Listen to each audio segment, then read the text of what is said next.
Apakah rakyat Indonesia ini udah nggak berhak lagi punya hak ini? Apakah kita dibiarkan seperti ini? Apakah ahli hukum ini udah nggak punya nurani? Bantu rakyat, Pak. Saya tidak membenci atau menolak vaksinasi, tapi saya menolak mandatori. Karena bagi saya, sesuai dengan undang-undang, setiap orang berhak secara mandiri dan bertanggung jawab menentukan sendiri pelayanan kesehatan yang diperlukan bagi dirinya. Tidak boleh dipaksa-paksa.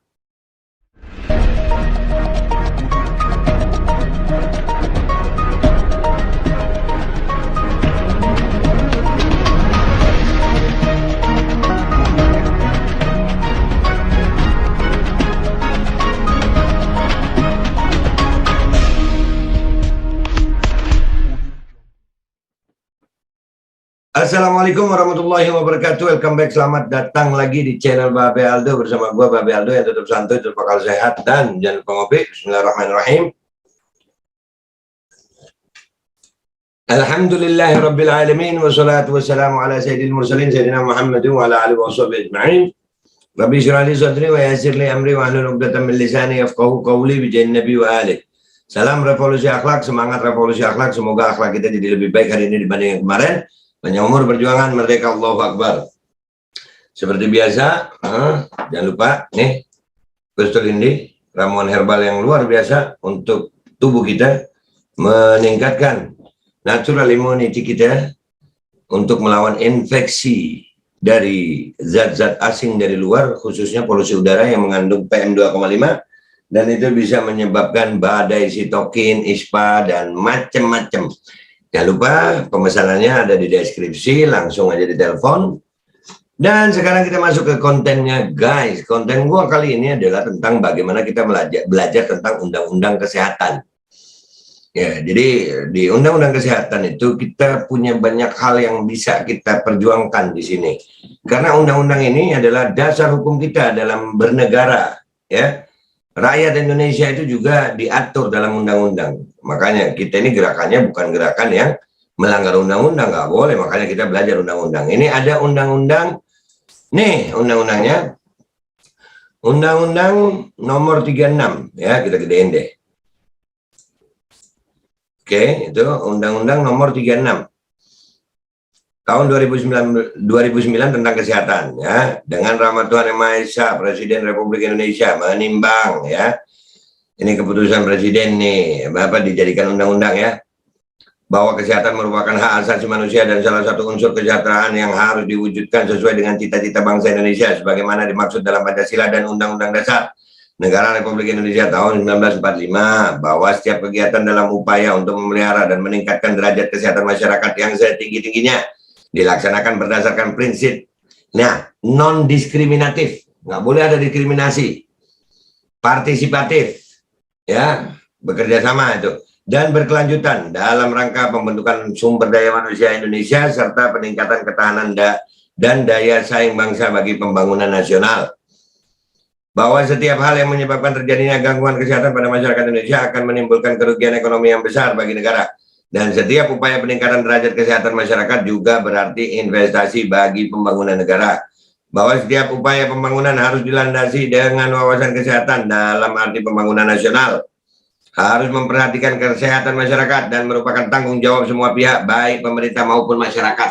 Tanggung jawab semua pihak. Nah, kalau ada korban-korban, nah itu pemerintah bertanggung jawab. Ya, termasuk PPKM itu kalau ada korban, pemerintah tanggung jawab itu. Bahwa Undang-Undang nomor 23 tahun 1992 tentang kesehatan sudah tidak sesuai lagi dengan perkembangan, tuntutan, dan kebutuhan hukum dalam masyarakat sehingga perlu dicabut dan diganti dengan Undang-Undang tentang kesehatan yang baru. Bahwa berdasarkan pertimbangan sebagaimana dimaksud dalam huruf A, B, C, dan D, dan E, perlu membentuk Undang-Undang tentang kesehatan. Mengingat pasal 20, pasal 28H ayat 1, dan pasal 34 ayat 3 Undang-Undang Dasar Negara Republik Indonesia tahun 1945. Dengan persetujuan bersama Dewan Perwakilan Rakyat Republik Indonesia dan Presiden Republik Indonesia memutuskan Undang-Undang tentang Kesehatan. Bab 1, ketentuan umum. Dalam undang-undang ini yang dimaksud dengan kesehatan adalah kesehatan baik secara fisik maupun mental, spiritual maupun sosial yang memungkinkan setiap orang untuk hidup produktif secara sosial dan ekonomis. Spiritual juga berpengaruh nih, kesehatan spiritual ya. Masjid nggak boleh softnya yang begitu, itu nggak sehat itu. Sumber daya di bidang kesehatan adalah segala bentuk dana, tenaga, perbekalan kesehatan, sediaan farmasi dan alat kesehatan, serta fasilitas pelayanan kesehatan dan teknologi yang dimanfaatkan untuk menyelenggarakan upaya kesehatan yang dilakukan oleh pemerintah, pemerintah daerah, dan atau masyarakat. Perbekalan kesehatan adalah semua bahan dan peralatan yang diperlukan untuk menyelenggarakan upaya kesehatan. 4. Sediaan farmasi adalah obat, bahan obat, obat tradisional dan kosmetika. Obat tradisional itu termasuk loh. Boleh, nggak boleh dilarang, itu berarti boleh milih. Alat kesehatan adalah instrumen, aparatur ya mungkin, mesin dan atau implan yang tidak mengandung obat yang digunakan untuk mencegah, mendiagnosis, menyembuhkan dan meringankan penyakit, merawat orang sakit, memulihkan kesehatan pada manusia, dan atau membentuk struktur dan memperbaiki fungsi tubuh, yaitu mungkin alat-alat laboratorium itu ya. Tenaga kesehatan adalah setiap orang yang mengabdikan diri dalam bidang kesehatan serta memiliki pengetahuan dan atau keterampilan melalui pendidikan di bidang kesehatan yang untuk jenis tertentu memerlukan kewenangan untuk melakukan upaya kesehatan. Jadi ada kewenangannya itu, tenaga kesehatan itu, ada sekolahnya. Fasilitas pelayanan kesehatan adalah suatu alat dan atau tempat digunakan untuk menyelenggara upaya pelayanan kesehatan.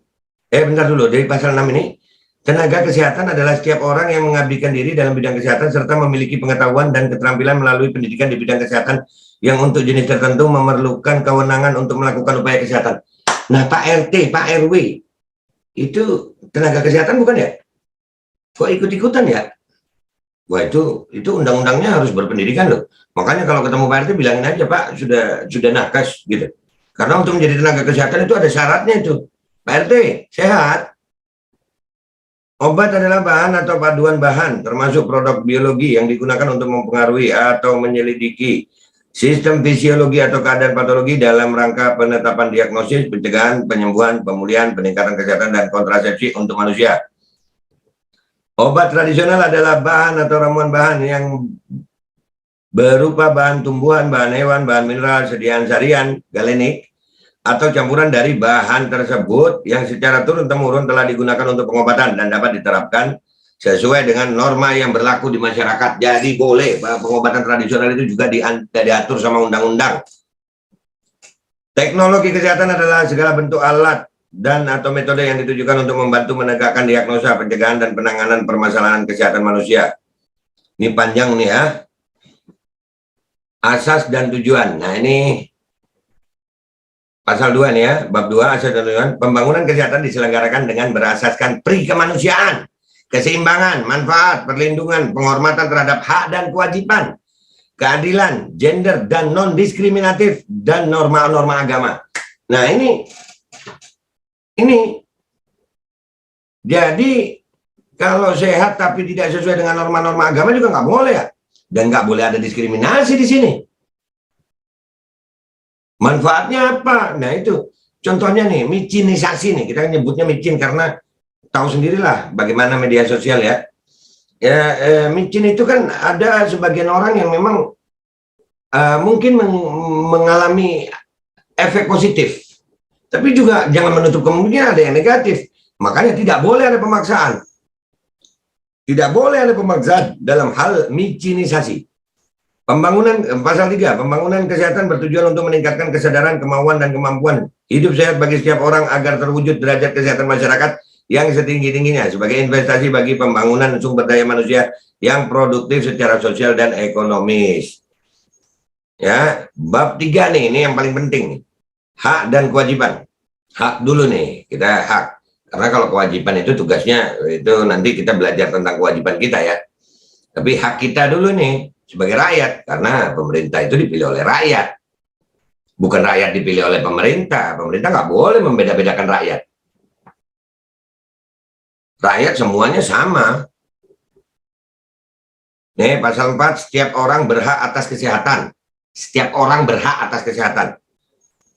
Pasal 5 ayat 1 nih, setiap orang mempunyai hak yang sama dalam memperoleh akses atau sumber daya di bidang kesehatan. Nggak boleh itu diskriminasi yang sudah micin sama yang belum micin untuk mendapatkan pelayanan kesehatan. Nggak boleh.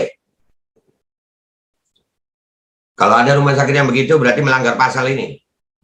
Setiap orang mempunyai hak, nggak cuma rumah sakit sih, rumah sakit, terus pemerintah daerah yang akhirnya pemaksaan, wah itu diskriminasi itu, nggak boleh, nggak boleh ada diskriminasi.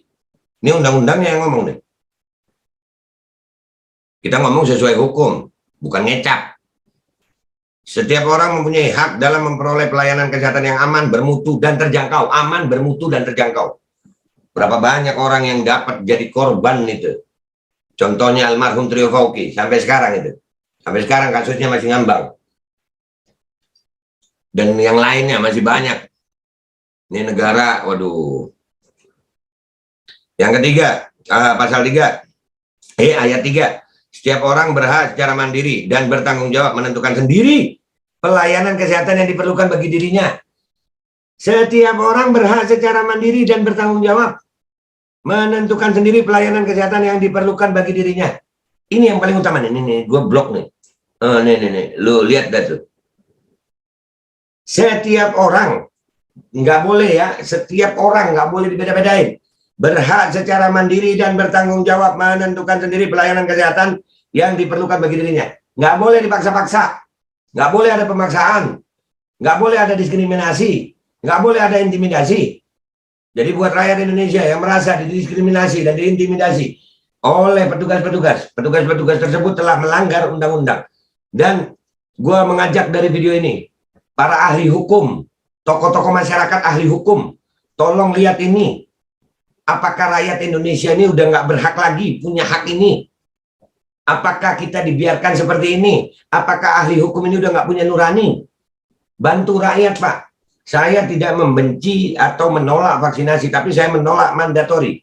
Karena bagi saya, sesuai dengan undang-undang, setiap orang berhak secara mandiri dan bertanggung jawab menentukan sendiri pelayanan kesehatan yang diperlukan bagi dirinya.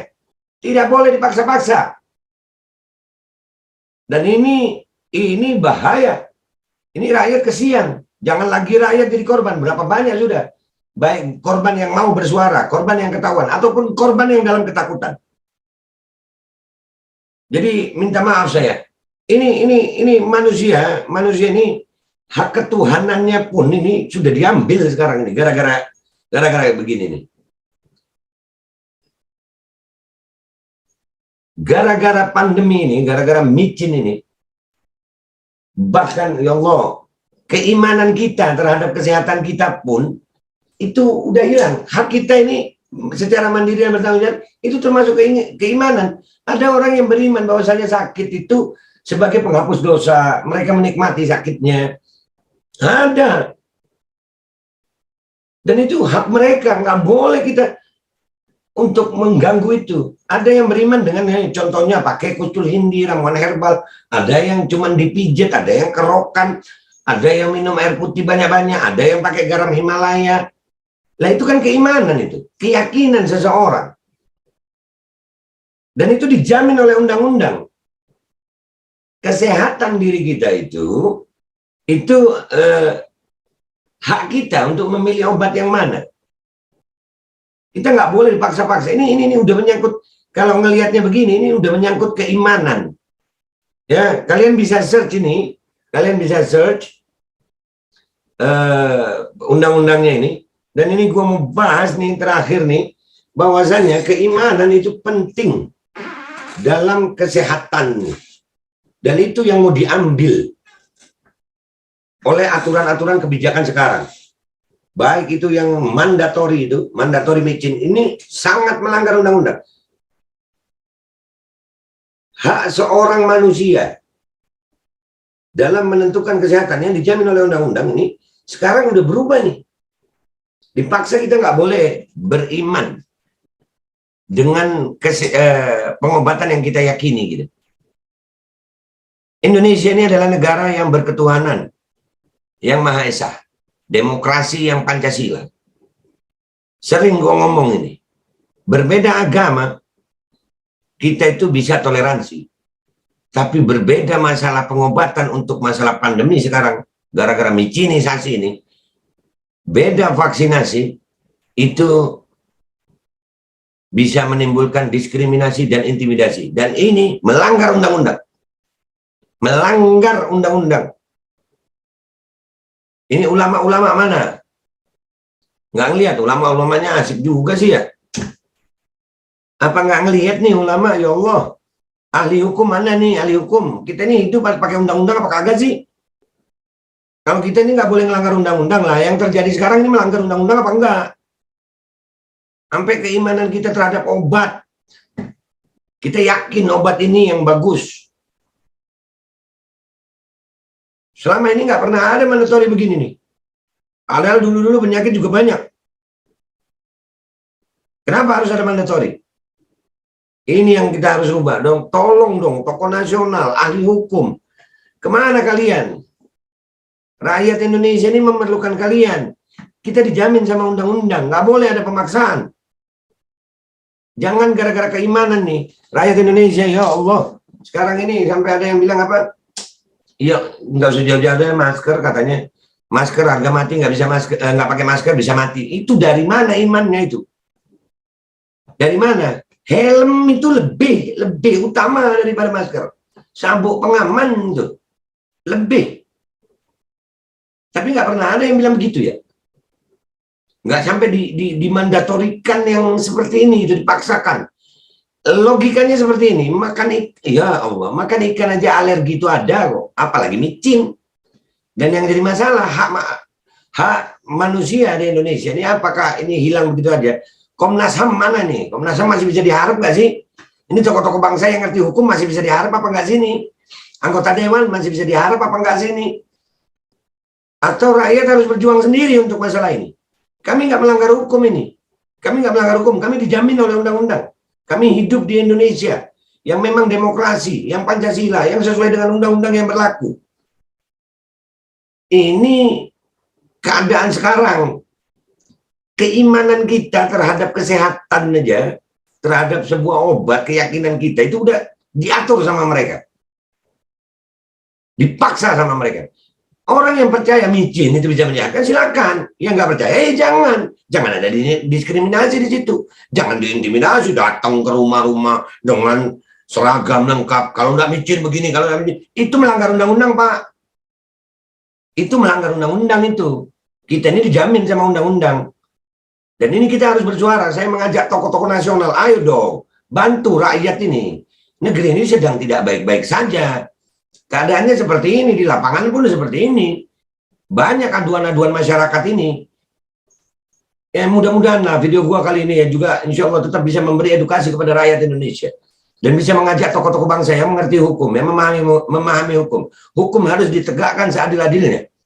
Ini sudah sesuai dengan undang-undang yang berlaku. Saya baca undang-undangnya. Dan mudah-mudahan ahli-ahli hukum, tokoh-tokoh nasional, tokoh-tokoh bangsa ini mau berjuang demi rakyat Indonesia. Keadilan dalam kesehatan, hak dalam kesehatan, itu harus diwujudkan. Jangan kita memaksakan untuk micinisasi, mandatori, bahkan sampai ada intimidasi. Itu tidak sesuai dengan undang-undang. Bahkan kita udah melihat ada kepala daerah yang memutus aliran PLN karena hanya warganya tidak mau dimicin. Nah ini rakyat Indonesia kapan mau sadar? Ayo sadar. Ini anggota dewan nih, anggota dewan nih. Ini anggota dewan. Ayolah Pak. Ayolah, malah ini ada partai-partai mendukung juga mandatori, sama aja. Kapan mau bersuara bela rakyat? Kapan mau bersuara bela rakyat? Kalian bela rasa nyaman aja, posisi aman, posisi nyaman, begitu aja. Wallahi kalian akan bertanggung jawab di hadapan Allah dan Rasulullah. Ini hak rakyat Indonesia. Setiap rakyat Indonesia berhak itu. Ya, di sini juga dikatakan di pasal 8 nih ada nih, ya. Setiap orang berhak memperoleh informasi tentang data kesehatan, ya, yang pasal 7 dulu. Setiap orang berhak untuk mendapatkan informasi dan edukasi tentang kesehatan yang seimbang dan bertanggung jawab. Yang seimbang dan bertanggung jawab. Sekarang ini kalau berbeda dikit nggak boleh milih. Ini udah salah ini, udah salah. Kalian lihat sendiri undang-undangnya, gua takut ke bawah nih. Ya, orang-orang yang mestinya menerapkan undang-undang, mengawasi tentang undang-undang, pelaksanaan undang-undang ini, justru itu yang ditengarai melanggar undang-undang. Ini ahli hukum mana nih? Tolong bantu kami, wahai ahli hukum. Ini sudah sangat melanggar. Itu aja dari gue ya. Gue minta maaf kalau ada salah. Semangat Indonesia. Ayo tetap bersuara. Kita berjuang untuk Indonesia sampai ajal kita. Persamaan hak itu harus sampai. Harus merata kepada seluruh rakyat Indonesia.